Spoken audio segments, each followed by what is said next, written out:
Pada tahun 2010, Pemkab Sumedang di masa Bupati Don Murdono didukung pula oleh pemerintah Provinsi Jawa Barat mengusulkan 6 tokoh nasional asal Jawa Barat untuk menjadi pahlawan nasional.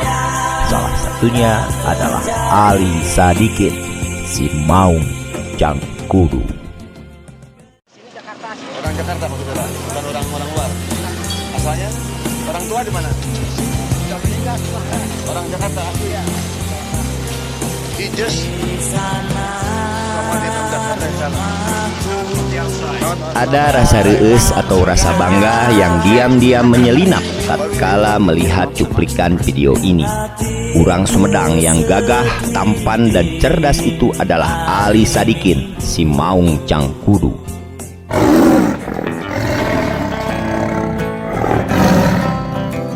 Ia menyulap Jakarta yang karut-marut menjadi kota metropolitan modern dalam kurun waktu lebih kurang 11 tahun masa kepemimpinannya sebagai gubernur daerah khusus ibu kota Jakarta.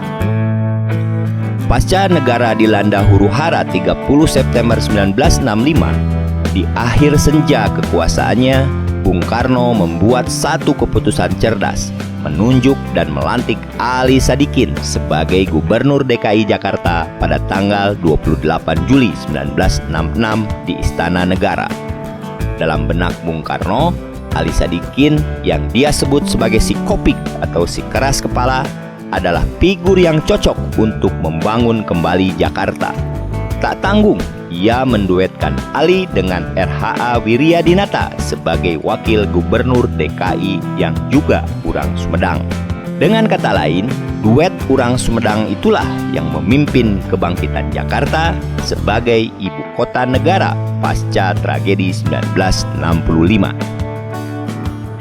Teman-teman, setelah Soekarno jatuh dari kursi kepresidenan, nasib politis yang harus diterima oleh para pejabat tinggi sipil maupun militer yang terkait dengan Orde Lama adalah disingkirkan, masuk penjara, atau diasingkan ke luar negeri, menjadi duta besar, atau menjadi kaum pelarian yang terlunta-lunta jauh dari tanah air. Tapi Ali Sadikin tidak. Mungkin karena beliau berlatar belakang militer KKO atau Korps Marinir sekarang, bukan Angkatan Darat. Atau mungkin karena di mata Soeharto, sang pemimpin besar Orde Baru itu, Ali Sadikin secara politis relatif independen dan masih dibutuhkan untuk menjaga masa transisi kekuasaan era Orde Lama menuju Orde Baru. Maka jadilah Ali Sadikin seorang Sunda sebagai minoritas di tengah-tengah gerbong Soeharto yang berlatar Jawa. Tapi ulah salah, hiji oge Maung.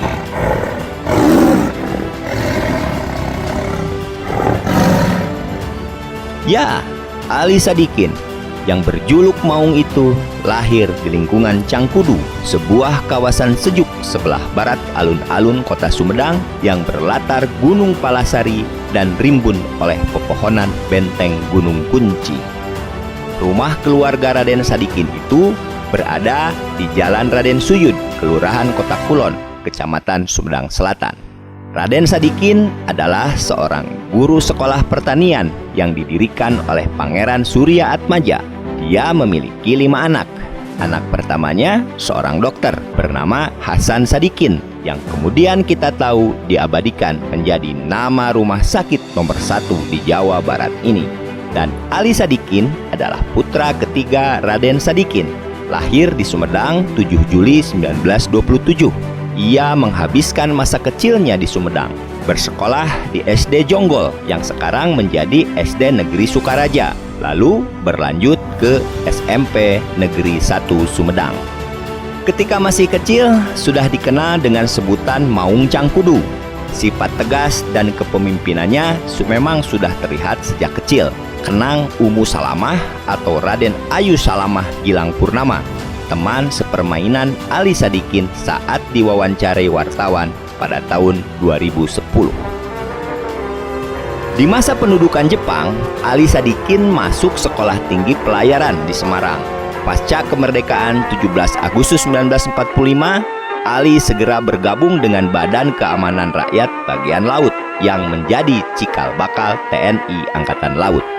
Ia kemudian dikirim ke Tegal membentuk basis pangkalan TNI AL dan Korps Marinir yang pertama.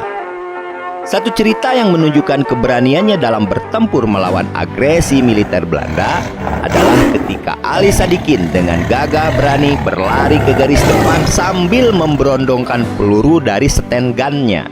Kawan-kawan seperjuangan Ali menyebut hal itu sebagai gaya Hollywood dalam bertempur.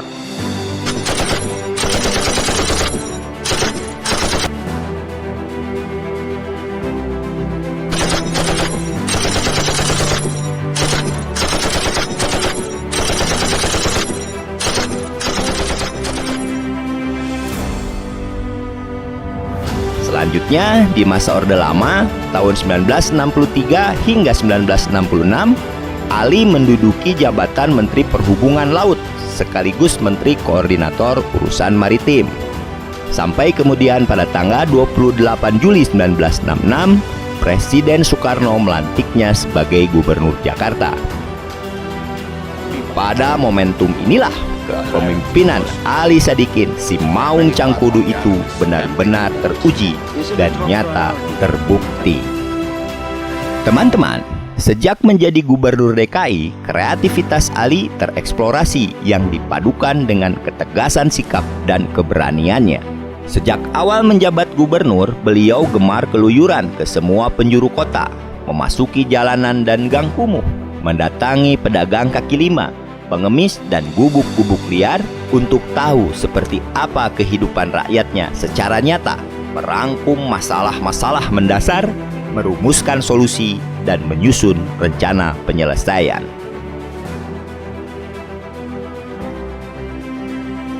Saya merasakan kehinaan jutaan orang yang terpaksa mandi, cuci mulut, dan cuci pakaian di sungai-sungai terbuka, tuturnya saat itu. Jangan salah, pasca tragedi 30 September 65, infrastruktur dan situasi sosial politik Jakarta memang amburadul. Birokrasi macet, inflasi konon mencapai 600%, pengangguran dan kemiskinan sosial pun serentak melecut angka kriminalitas.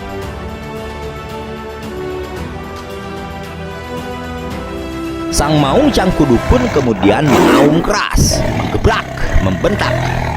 Para staf dan pegawai ibu kota ia disiplinkan. Ia menuntut para bawahannya kerja keras, tapi bukan hanya sekedar perintah. Ia memberi contoh, ia tunjukkan keteladanan, dan ia turun langsung memimpin serta turut berjibaku. Bahkan sesekali gaya Hollywoodnya keluar lagi. Konon suatu ketika di terminal bus Cililitan, Gubernur Ali turut dalam operasi razia copet. Para pencopet yang tertangkap itu kemudian dibariskan. Lalu dia tampar mukanya satu persatu. Namun setelah itu mereka semua dijamu di balai kota dan diajak bicara. Cara seperti itu yang ditempuh Ali mengendalikan kriminalitas di ibu kota. Teman-teman, sebagai pemimpin yang harus menarik keluar sebuah ibu kota negara dari belitan krisis multidimensi, menuntut keberanian Ali menempuh langkah kontroversial. Maung Cangkudu pun kembali mengaum keras. Barangkali ia tahu betul bahwa mengolah sawah itu memang harus berani kotor dan bobolokot, tanpa lupa untuk membersihkan diri. Maka dengan gagah berani demi kepentingan yang luas, Ali menempuh jalan kontroversial itu. Ya, Gubernur Ali Sadikin mengizinkan perjudian secara terbatas untuk menarik pendapatan daerah. Saat itu Undang-Undang Nomor 11 1957 tentang Pengaturan Umum Pajak Daerah memungkinkan pemerintah DKI Jakarta memungut pajak atas izin perjudian yang diberikan bagi pengusaha Cina, sebab judi dianggap bagian dari budaya Cina. Namun tak ada yang berani mau mengambil resiko mengizinkan perjudian yang tentu saja haram bagi kaum muslim. Tapi Ali Sadikin memang pemimpin yang bernyali tinggi. Sang Maung berani menentang arus demi kepentingan rakyat yang lebih luas. Ia meyakini keputusan yang dibuatnya bukan untuk diri dan keluarganya. Harap catat dan garis bawahi, Ali Sadikin seorang Menak Sumedang, sudah selesai dengan urusan status sosial dan harta kekayaan. Hasilnya, dia mampu menyulap Jakarta. Gedung-gedung sekolah dibangun, rumah sakit didirikan, puskesmas diperbanyak, dan jalan-jalan diperbaiki. Dia membenahi pemukiman kumuh, merenovasi Taman Monumen Nasional, serta membangun Taman Ismail Marzuki, Gedung Arsip Nasional, Gelanggang Remaja Kuningan, Pasar Seni Ancol, Sekolah Atlet Ragunan, Planet Senen, dan sebagainya. Bahkan meski banyak proyek pembangunan itu, sampai di akhir masa jabatannya tahun 1977, Pemda DKI konon masih memiliki saldo kas sebesar 17 miliar rupiah. Angka yang cukup fantastis saat itu. Selanjutnya pada tahun 1977, Presiden Soeharto mengangkat Cokro Pranolo menggantikan Ali Sadikin sebagai Gubernur DKI Jakarta. Ini adalah masa ketika Soeharto mulai secara ketat mengamankan kekuasaannya. Usai menjadi gubernur, warga Jakarta tetap mengenang dan menghormati jasa-jasa Ali Sadikin. Demikian pula Sang Maung Cangkudu itu. Di belakang layar, dengan rela dia tetap memberikan advice bagi pembangunan Jakarta oleh para penerusnya. Sampai suatu ketika, arah kebijakan pemerintahan Soeharto dinilainya mulai menyimpang dari falsafah Pancasila sebagai dasar negara. Soeharto mulai bersikap otoriter, mementingkan keluarga dan kroninya. Sang Maung Cangkudu itu kembali mengaum dan menunjukkan kuku dan taringnya. Bersama mantan Kepala Staf Angkatan Bersenjata Jenderal Nasution, mantan Kapolri Jenderal Polisi Hugeng Imam Santoso, lalu tokoh-tokoh nasional seperti Muhammad Nasir, Burhanuddin Harahap, A.M. Fatwa, dan lain-lain, pada tanggal 5 Mei 1980, Ali Sadikin menandatangani dokumen yang berisi kritik atas jalannya pemerintahan Orde Baru.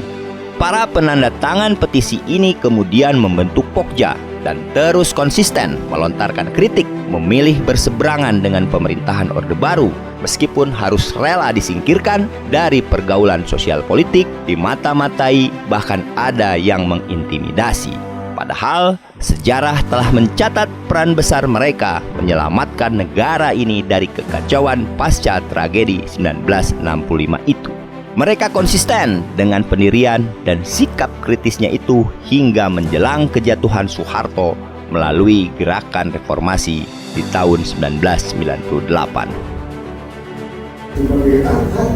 Yang menggabung katanya 20 juta, bohong. Karena itu hitungannya pengertian kamu itu 1 hari kerja itu tidak mampu. Manipulasi itu bukan main.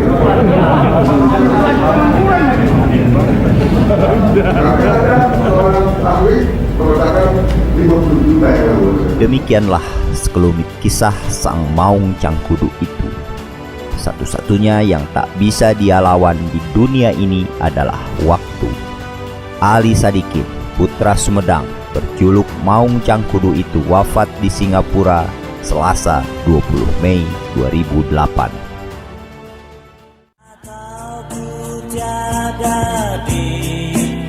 Pada tahun 2010, Pemkab Sumedang di masa Bupati Don Murdono telah mengusulkan Ali Sadikin sebagai pahlawan nasional. Hal ini didukung pula oleh pemerintah Provinsi Jawa Barat. Gubernur Jawa Barat saat itu, Ahmad Heriawan, mengusulkan 6 tokoh nasional asal Jawa Barat untuk menjadi pahlawan nasional. Salah satunya adalah Ali Sadikin, si Maung Cangkudu.